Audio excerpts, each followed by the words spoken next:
अस्सलाम dear students, कैसे हो आप लोग। उम्मीद है कि आप सब लोग बिल्कुल ठीक ठाक होंगे। तो आज की वीडियो में इंशाल्लाह हम लोग प्रैक्टिस टेस्ट नंबर 26 की डिस्कशन करेंगे, basically which is conducted from your second year biology chapter number 26 biotechnology.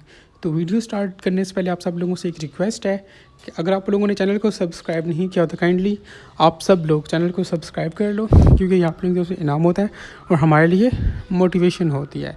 Second thing is that आप सब लोग कोशिश करो कि वीडियो को बिल्कुल लास्ट तक देखो, सो दैट आप लोगों से किसी भी किस्म का पॉइंट, किसी भी किस्म की इन्फॉर्मेशन जो है वो मिस ना हो। So without any further delay हम लोग चलते हैं अपनी वीडियो की तरफ।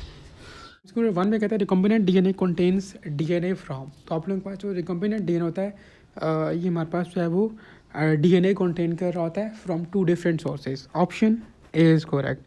टू में कहता है कि first restriction enzymes was isolated by. तो आप लोगों के पास जो फर्स्ट रिस्ट्रिक्शन एंजाइम था वो आइसोलेट किया था किसने, हैमिल्टन ओ स्मिथ ने। Option B is correct. Three में कहते हैं a commonly used restriction enzyme is. तो आप लोगों के पास जो इकोराई है, ऑप्शन सी इज़ करेक्ट, वो जो है वो most commonly used restriction enzyme है। ठीक है, option C is correct. Four में कहते हैं natural extra chromosomal circular DNA molecules carrying the genes for the antibiotic resistance and fertility। तो देखो हमारे पास आप लोगों ने बैक्टीरिया में एक स्ट्रक्चर पढ़ा होगा जिसको हम लोग प्लाज्मिड कहते हैं। ठीक है, ये प्लाज्मिड जो होता है ना हमारे पास बेसिकली ये एक एक्स्ट्रा क्रोमोसोमल डीएनए होता है, एक्स्ट्रा क्रोमोसोमल सर्कुलर डीएनए होता है, और ये हमारे पास जो है वो कैरी करता है genes for the antibiotic resistance और फर्टिलिटी के लिए। ठीक है, तो ये प्लाज्मिड की बात हो रही है। Option D is correct. Five में कहता है कि which one has an antibiotic resistance gene for the tetracycline and ampicillin. तो आप लोगों के पास जो PBR 322 है, ये बेसिकली जीन्स कंटेन कर रहा होता है टेट्रासाइक्लिन और एम्फीसिलिन के लिए। ठीक है, option B is correct. Six में कहते हैं enzymes which seal the foreign DNA into the vector. अब देखो सीलिंग हो रही है, चीज़ों को हम लोग कंबाइन कर रहे हैं। ठीक है, चीज़ों को जोड़ने के लिए हम लोग हमेशा डीएनए लाइगेस यूज़ करते हैं। ठीक है, option C is correct. Seven में कहता है कि chimeric DNA is also known as. तो आप लोगों के पास जो रिकम्बिनेंट डीएनए होता है उसको सिमेरिक या कीमेरिक डीएनए भी कहा जाता है। Option A is correct. Eight में कहता है कि लैम्डा फेज इज़, अब नेम से इंडिकेट कर रहे हैं फेज हम लोग हमेशा वायरसेस के लिए यूज़ करते हैं। Option A is correct. Nine में कहता है genomic library is a collection of. आप लोग के पास जो जीनोमिक लाइब्रेरी होती है बेसिकली उसमें बैक्टीरियल क्लोन्स भी होते हैं और बैक्टीरियो फेजल क्लोन्स भी प्रेजेंट होते हैं। So option D is correct, both A and B. MCQ 10 में कहता है a single standard nucleotide sequence that will hybridize into certain pieces of DNA. तो बेसिकली वो प्राइमर और प्रोब दोनों होते हैं। Option D is correct, both A and B. 11 में कहता है कि which statement is not true about the PCR। देखो जो PCR है ना, इसको फर्स्टली डेवलप किया था कैरी मुलिस ने, और ये भी ठीक है। हमारे पास कहता है कि takes its name from the DNA polymerase, ये बात भी ठीक है। ठीक है, PCR stand polymerase chain reaction. ठीक है, तो वो डीएनए पॉलीमरेज से ये नाम इसका उठाया गया है। ऑप्शन सी में कहता है it is not very specific, it is specific. ठीक है, स्पेसिफिक उसके लिए हम लोग करते हैं। ठीक है, ऑप्शन सी जो है आप लोगों के पास ये इनकरेक्ट है। डी भी देख लेते हैं, कहता है कि हमारे पास टैग पॉलीमरेज इज यूज्ड। ठीक है, ऑप्शन डी भी करेक्ट है। अब यहाँ से देखो ऑप्शन सी तो गलत हो गया, लेकिन यहाँ से आप लोगों को फर्दर 4 पॉइंट्स मिल गए कि हमारे पास ऐसे जो है वो कैरी मुलिस ने जो है वो डेवलप किया था, इसको हमारे पास जो है वो नेम दिया था गया था डीएनए पॉलीमरेज की बेस पर। ये हमारे पास एक स्पेसिफिक रिएक्शन होता है। और चौथी जो मोस्ट इंपॉर्टेंट है, आपसे पूछ सकता है कि PCR में हम लोग कौन सा एंजाइम यूज़ करते हैं, तो इसमें हम लोग टैग पॉलीमरेज एंजाइम यूज़ करते हैं। ऑप्शन सी जो है वो यहाँ पर इनकरेक्ट है। 12 में कहता है tag polymerase is extracted from a bacterium. तो आप लोगों के पास जो टैग पॉलीमरेज होता है इसको बैक्टीरिया से एक्सट्रैक्ट करते हैं। अब उस बैक्टीरिया का नाम क्या है, Thermus aquaticus. Option D is correct. 13 में कहता है DNA analysis is done to. हम जो डीएनए एनालिसिस करते हैं बेसिकली वो किसी भी वायरल इन्फेक्शन को डायग्नोस करने के लिए करते हैं। हम लोग किसी भी जो है वो क्रिमिनल को आइडेंटिफाई करने के लिए, ठीक है, उसके फिंगरप्रिंट्स वगैरह को वो करने के लिए करते हैं, या हम लोग जो है वो एवोल्यूशन को डिटरमाइन करने के लिए हम लोग डीएनए एनालिसिस कर रहे होते हैं। So all of these are true. Option D is correct. 14 में कहता है method of the DNA sequencing in which the DNA threads are chemically cut into pieces of the different size. तो हम लोग जो है वो जो मैक्सिमम गिलबर्ट या जिलबर्ट मेथड है, इसमें हम लोग क्या करते हैं, इसमें हम लोग डीएनए के थ्रेड्स को जो है वो केमिकली कट करते हैं डिफरेंट साइजेस में, ठीक है, पीसेस में कन्वर्ट करते हैं जिनका साइज़ जो है वो डिफरेंट होता है। तो ऑप्शन बी इज़ करेक्ट। 15 में कहते हैं the human genome is dash times larger than the any other genome sequenced so far. तो वो राउंड अबाउट 25 टाइम्स लार्जर होता है। Option C is correct. 16 में कहते हैं organisms that have had of origin genes inserted into them. तो उसको हम लोग बेसिकली ट्रांसजेनिक ऑर्गेनिज्म कहते हैं। Option B is correct. 17 में कहता है कि some transgenic bacteria produce a dipeptide sweeteners. तो उसको हम लोग क्या कहते हैं? न्यूट्रा स्वीट कहते हैं। Option D is correct. 18 में कहता है transgenic plants are produced when the origin genes are introduced into. तो हम लोग जो है वो जब फोरिजिन जीन्स को इंट्रोड्यूस करते हैं एक इमेच्योर प्लांट के एम्ब्रियो में, तो उसको हम लोग ट्रांसजेनिक प्लांट्स कहते हैं। Option B is correct. 19 में कहता है कि हमारे पास प्रोटोप्लास्ट और प्लांट सेल्स फ्रॉम विच। देखो जब हमारे पास जो है वो किसी सेल से हम लोग सेल वाल को रिमूव कर दें, सेल वाल को हटा दें, तो पीछे हमारे पास जो सेल का जो हिस्सा बच जाएगा उसको हम लोग प्रोटोप्लास्ट बोलेंगे। ऑप्शन ए इज़ करेक्ट, ठीक है, कि सेल वाल को रिमूव करने से हमारे पास सेल जो है वो उसको हम लोग प्रोटोप्लास्ट कहते हैं। 20 में कहता है कि weed engineer to produce a biodegradable plastic in cells renewals. तो हमारे पास वो माउस ईयर क्रैस है, ठीक है, इसको हम लोग यूज़ करते हैं। Option C is correct. 21 में कहते हैं an antibody made by the soybeans can be use to treat. देखो हमारे पास जब हम लोग सोयाबीन्स को यूज़ करते हुए एक एंटीबॉडी बनाते हैं तो उसको हम लोग यूज़ करते हैं फॉर द जेनिटल हर्पीस, ठीक है। Option D is correct. 22 में कहता है कि in vertex method of the transgenic animals gene is inserted.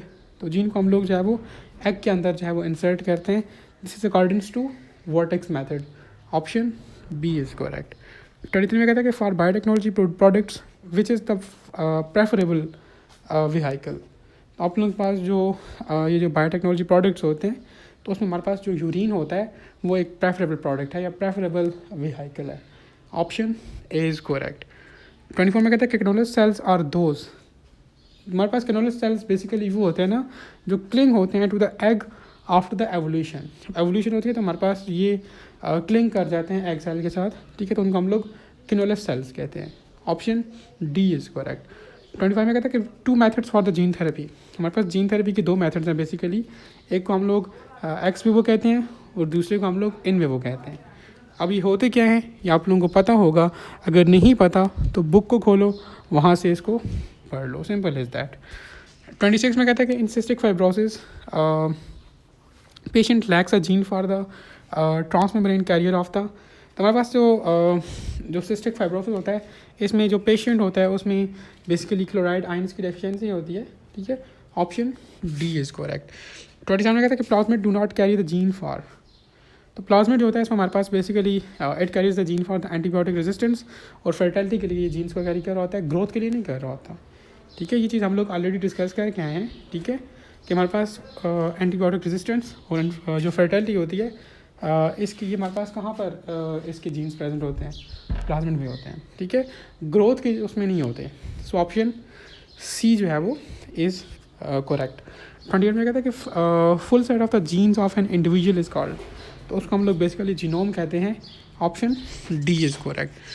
29 में कहते हैं कि substance use to terminate DNA at different points in the Sanger's method. कहते हैं कि हम लोग सिंगर्स मेथड में किस सब्सटेंस को यूज़ करते हैं डीएनए को डिफरेंट पॉइंट्स पर टर्मिनेट करवाने के लिए। तो वो हम लोग बेसिकली डीऑक्सी राइबोन्यूक्लियोटाइड ट्राइफॉस्फेट को यूज़ करते हैं कि वो डीएनए को जो है वो टर्मिनेट करवाए डिफरेंट पॉइंट्स पर सिंगर मेथड में। Option D is correct. 30 में कहता है transgenic bacteria are produced in large vats, जिसको हम लोग बायोरिएक्टर कहते हैं, ठीक है। बायोरिएक्टर में हम लोग ट्रांसजेनिक ऑर्गेनिजम्स को जो है वो प्रोड्यूस कर रहे होते हैं, ट्रांसजेनिक बैक्टीरियाज को।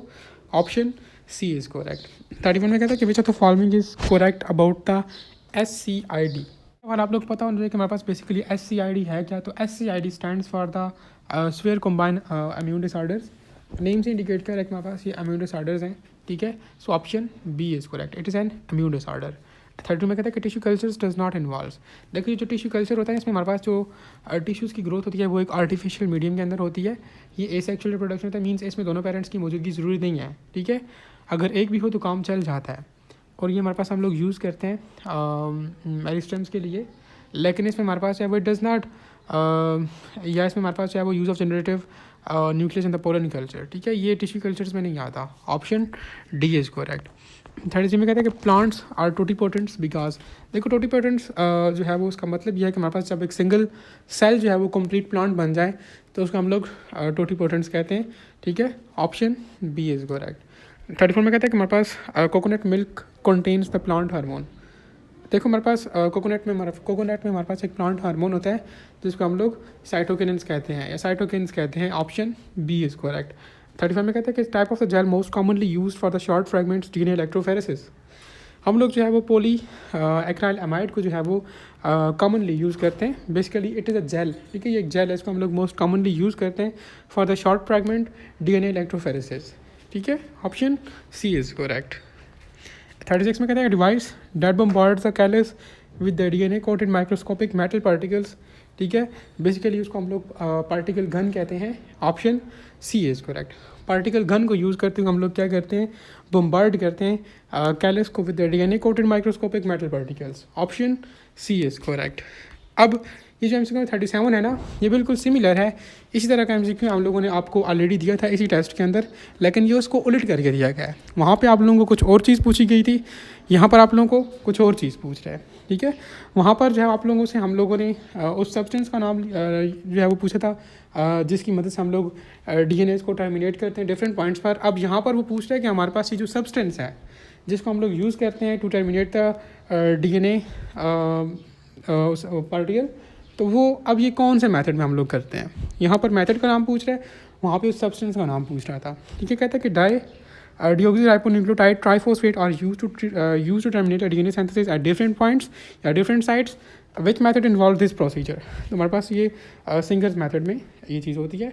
ऑप्शन बी इज़ करेक्ट, ठीक हो गया। नेक्स्ट 38 में कहता है कि which of these are true statement. देखो हमारे पास ये जो होता है ना प्लाज्मिड और वायरसेस, इसको हम लोग इन दोनों को हम लोग एज अ वेक्टर्स यूज़ कर सकते हैं। सिर्फ ऑप्शन ए यहाँ पर आप लोगों के पास करेक्ट है, बाकी ऑप्शन बी, सी और डी ये इनकरेक्ट हैं, ठीक है। 39 में कहते हैं कि which of these would you not expect to be the biotechnology product. आप लोगों के पास जो वैक्सीन है, डीएनए प्रोब्स हैं, प्रोटीन्स हैं, ये बायोटेक्नोलॉजी प्रोडक्ट्स हैं, लेकिन steroids are not biotechnological products. Option D is correct. 40 में कहते हैं कि which of these is incorrectly matched. देखो हम लोग जो है वो प्लांट सेल की इंजीनियरिंग करते हैं, उसके लिए हम लोग प्रोटोप्लास्ट यूज़ करते हैं, ठीक है। Finger printing, DNA finger printing के लिए हम लोग RFLPs जो को है वो यूज़ करते हैं।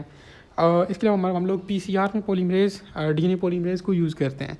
अब ऑप्शन डी सिर्फ यहाँ पर जो है वो इनकरेक्टली मैच्ड है या इनकरेक्टली मार्क्ड है, जिसमें वो कहते हैं कि DNA ligase mapping human chromosomes. No, DNA ligase is not used for mapping the human chromosomes, it is incorrect, ठीक है। हम लोग जो है वो डीएनए लाइगेज को यूज़ करते हैं किसी चीज़ को कंबाइन करने के लिए, ठीक है, किसी चीज़ को दूसरी चीज़ के साथ स्टिक करने के लिए, ठीक है, या एज अ गम हम लोग इसको यूज़ करते हैं। सो ऑप्शन डी जो है वो आप लोगों के पास इनकरेक्ट है। अब यहाँ पर जो बाकी 3 ऑप्शंस हैं या इवन तो डीएनए लाइगेज भी, तो आप लोग इनको लाजमी ध्यान में रखो। लाजमी नहीं है कि आप लोगों को मेन टेस्ट में इसी तरह से पूछे, वो आप लोगों को सेपरेटली पूछ सकते हैं कि हमारे पास आप लोग बताओ कि हम लोग PCR में कौन सा जो है वो एंजाइम यूज़ करते हैं, या डीएनए फिंगर प्रिंटिंग में हम लोग क्या चीज़ यूज़ करते हैं, या जब हम लोग प्लांट सेल की इंजीनियरिंग करते हैं तो उसमें हम लोग क्या चीज़ या किस तरह से यूज़ करते हैं, ठीक है, तो उसमें हम लोग प्रोटोप्लास्ट यूज़ करते हैं। तो इसको आप लोग उस लिहाज से भी मस्ट अपने ध्यान में रखो। 41 में कहते हैं कि the gene of the choice can also be synthesized in the laboratory from the messenger RNA, ठीक है, यूजिंग द एंजाइम जिसको हम लोग रिवर्स ट्रांसक्रिप्टेज एंजाइम कहते हैं। कहते हैं कि दिस डीएनए मॉलिक्यूल इज, तो उसको हम लोग कॉम्प्लीमेंट डीएनए कहते हैं। Option A is correct. 40 में कहता है कि gene of interest is joint with the sticky ends produced after cutting the plasmid with the help of the another special enzymes. अब कटिंग के लिए हम लोग जो है वो डीएनए पॉलीमरेज यूज़ करते हैं, ठीक है। यहाँ पर इस प्रोसेस में हम लोग डीएनए पॉलीमरेज को यूज़ करते हैं। Option B is correct. 43 में कहता है कि enzymes DNA polymerase can work only in. देखो हम लोग जो डीएनए पॉलीमरेज एंजाइम होता है ये सिर्फ वर्क करता है जब मूवमेंट स्टार्ट होती है इन द डायरेक्शन ऑफ या direction from 3 prime ends to 5 prime ends, ठीक है। तो उसमें हम लोग जो है वो डीएनए पॉलीमरेज को यूज़ करते हैं। Option A is correct. 41 में कहता है कि the recombinant DNA technology a plasmid vector is cleaved by. देखो जब भी हमारे पास रिकम्बिनेंट डीएनए टेक्नोलॉजी की बात आए तो उसमें हमारे पास ये जो प्लाज्मिड वेक्टर होता है ना, तो इसको हम लोग कभी भी सेम वेक्टर के साथ जो है वो क्लीव नहीं करेंगे, हमेशा डिफरेंट वेक्टर जो है वो यूज़ करेंगे। ठीक है, सो ऑप्शन डी में आप लोग देख सकते हो, कहते हैं कि the different enzymes other than that cleaves the donor DNA.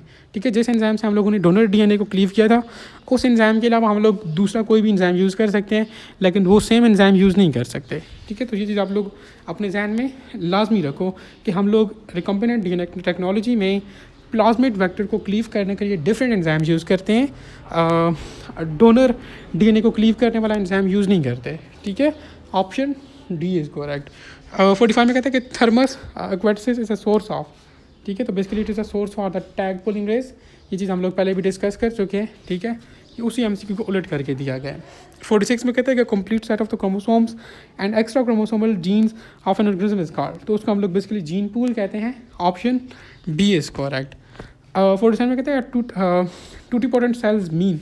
तो ये चीज़ हम लोग पहले भी डिस्कस करके आए हैं, यहाँ पर फिर देख लेते हैं। कहते हैं an undifferentiated cells capable of developing into system और इंटायर प्लांट।